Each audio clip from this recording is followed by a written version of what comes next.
কি দিদিভাই রোজকার মতন আজকেও দেখিয়ে দাও তোমার রান্না বান্না কি করেছো। মাছ হয়নি ঠিকই, মাছের থেকে কমতি না।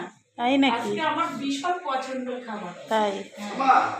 এই দেখো, আচ্ছা দাঁড়া দিচ্ছি। এই দেখো প্রথমে দেখো থোর ভাজা ভীষণ পছন্দ, তাও কি যে বিচি কলার থোর ভাজা। আচ্ছা, আর এখানে কালো জিরে ফোড়ন দিয়ে কাঁচা লঙ্কা চিড়ে নিরামিষ। আর এটা তো কোনো কথা না, আর এটা কচুরলতি, কচুরলতিটা পেঁয়াজ রসুন দিয়ে দারুণ খাবার। চিংড়ি মাছ হলে কোনো কথা ছিল না, চিংড়ি মাছটা খায় না ছেলে, তার জন্য আনি। তো কচুরলতি তুমি যাই যেরকমই রান্না করো খুবই ভালো লাগে। আর বলো, দেখো গরমে উচ্ছে আলু ভাজা। হ্যাঁ এটাও সিজনের খাবার, হ্যাঁ দারুণ খাবার। দারুণ খাবার।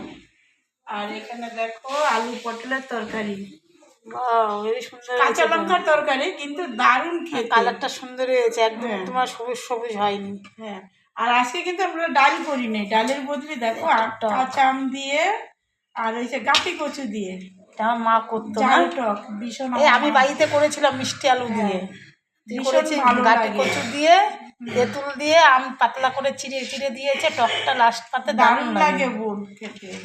আর শেষ পাতে তো আছে ভালো রান্না করে দেখো কি সুন্দর, সাথে একটু টমেটো আম আর সুন্দর একটা গন্ধ, ঝালটা ভালো লাগে। লাস্টে একটা টক খেলে দারুণ একটা মনে হয় যে না কিছু খেয়েছি। ঝালটা হইলো, হ্যাঁ সে টকই হোক আর তোমার চাটনি হোক, পেট ভরে খাও, এটা খেলে মনে কি খিদা পেয়ে গেছে, হজম করে দাও। হয়ে যায়। আর সাথে এই গরম ভাত, সাথে তো গরম ভাত আছেই। দেখো বন্ধুরা, ভালো লাগলে একটা লাইক শেয়ার করে। আর আমার কিন্তু আজকে ভীষণ পছন্দের খাবার। এই মাছ মাংস রোজ ভালো লাগে না, একের সময় এই এরকম ভালো লাগে। দেখবি তখন তৃপ্তি দিয়ে মনে হয় খাওয়া হয়। দুদিন তুই মাছ খাবি, তারপরের দিনকে টাটা।